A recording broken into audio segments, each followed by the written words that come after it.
Good morning, children. This is Anurag Tiwari, Mount Litra Z School, Jhansi. In the previous session of 11th class NCERT book, we were talking about the chapter number 4, Animal Kingdom. And in that, we were on phylum Porifera and we had studied the characteristics of phylum Porifera. Now, today, I am going to start with the next department, which is phylum Cnidaria. And in phylum Cnidaria, we will be talking about the characteristics of this department and examples of phylum Cnidaria.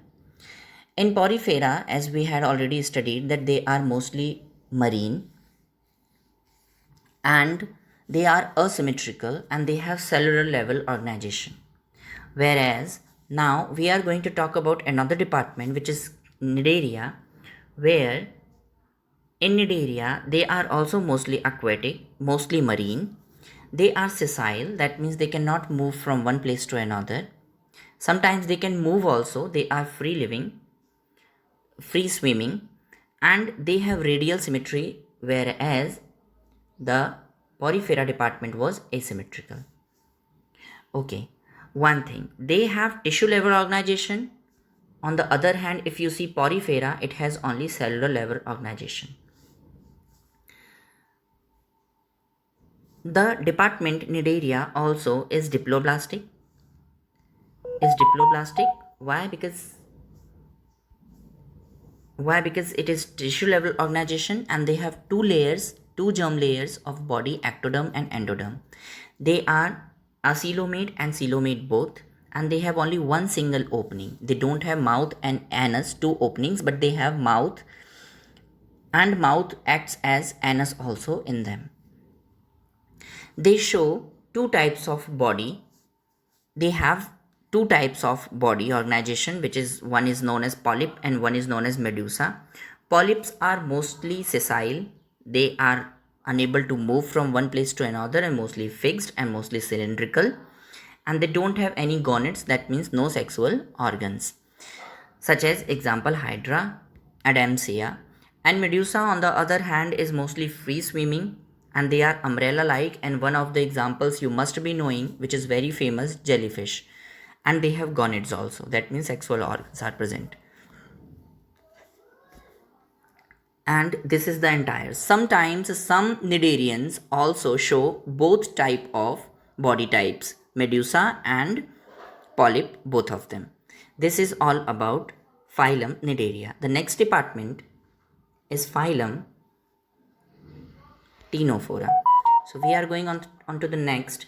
But before I start Ctenophora, I must tell you one thing. All the characteristics which phylum Cnidaria has, all the characteristics resemble with the characteristics of Ctenophora. And Ctenophora completely resembles with the characteristics of Cnidaria.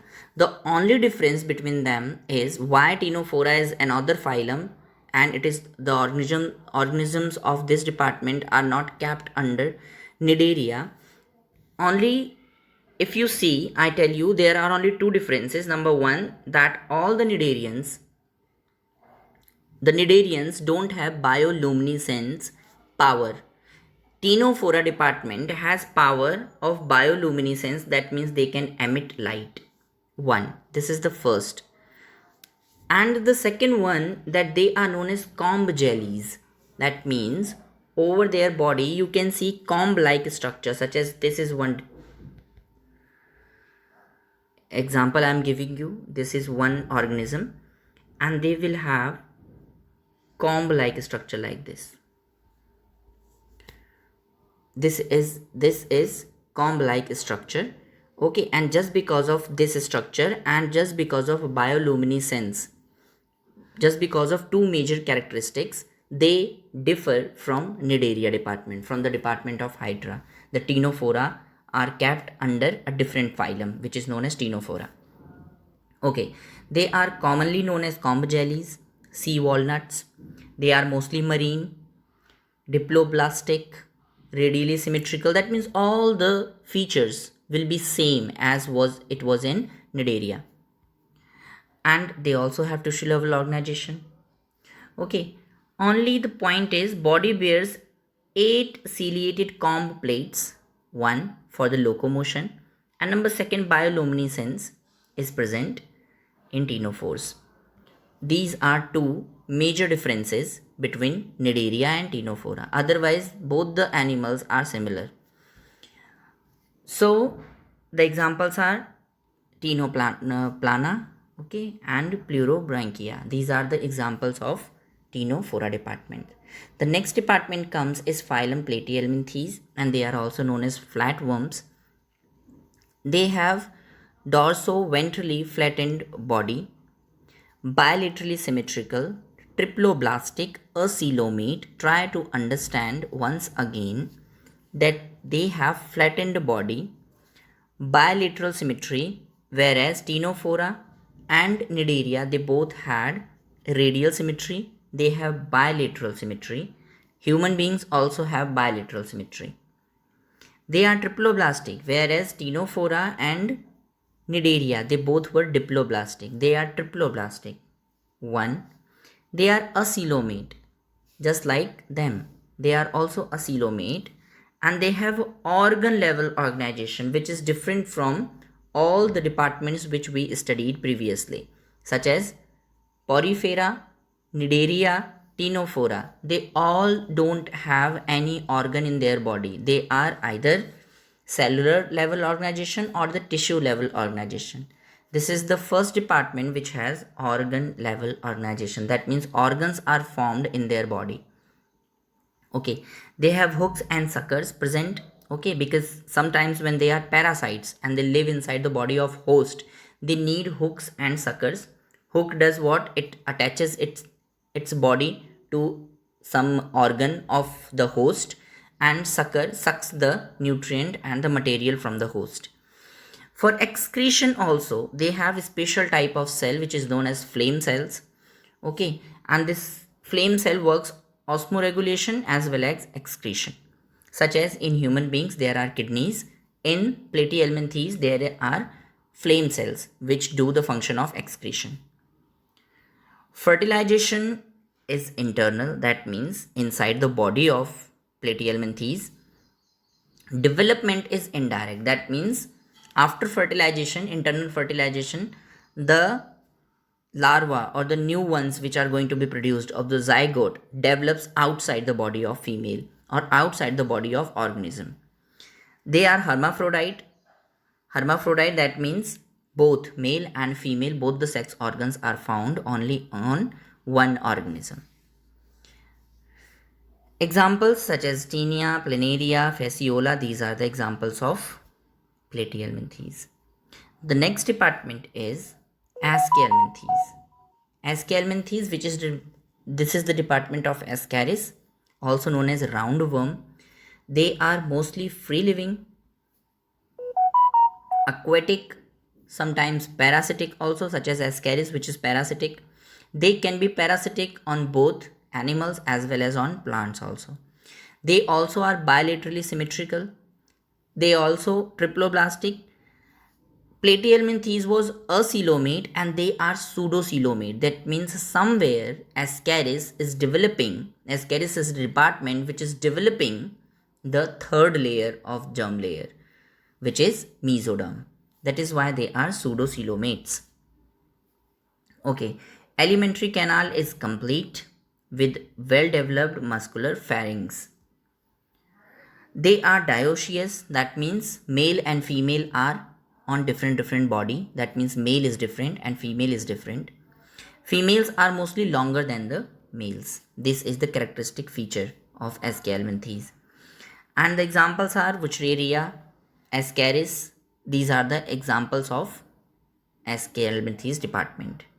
Now the next department is, only there are certain features which are different, otherwise most of the features are same in other departments, such as I tell you, such as now the next department which is going to come is Annelida. Aquatic, terrestrial, they are both. Bilateral symmetry, they also have. Segmented body, this is the most important feature of department Annelida. Annelida department's name comes from segment. Annelids means segment, segmented body. and just because of this, the department's name is Annelida. All the organisms which are kept under Annelida department, they have segmented body, or the ring-like body segments are found all over the body, such as earthworm you must have seen. They have organ system level organization. This is very important. Aschelminthes had organ system level organization, and before this Platyhelminthes had organ level of organization, and Aschelminthes had organ system level organization, and the next department is Annelida, which has organ system level organization. Aquatic annelids like Nereis, okay, they have lateral appendages or the parapodia through which they move from one place to another, or they swim. They have nephridia, such as in Platyhelminthes, flame cells are found.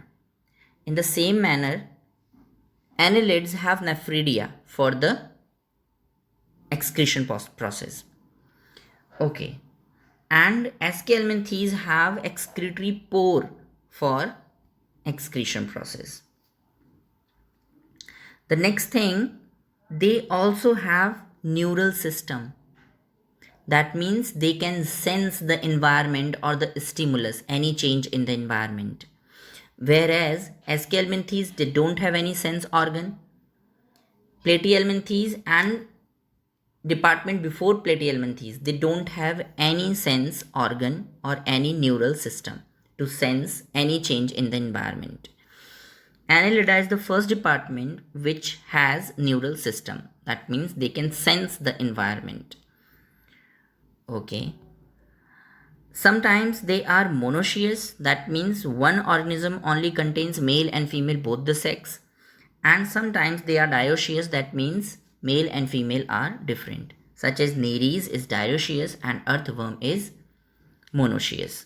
That means bisexual. Dioecious means unisexual and monoecious means bisexual. So this is all about this. Examples you already know. Pheretima, which is also known as earthworm commonly. Okay. Hirunidaria, which is also known as blood sucking leech. Okay, so they are the examples of department Annelida. The next department is the department Arthropoda, which has some advanced features, okay, which are not found in Annelida, which are not found in departments before Annelida. So from Arthropoda department, we are going to read in the next session. Till then, thank you very much. Have a nice day.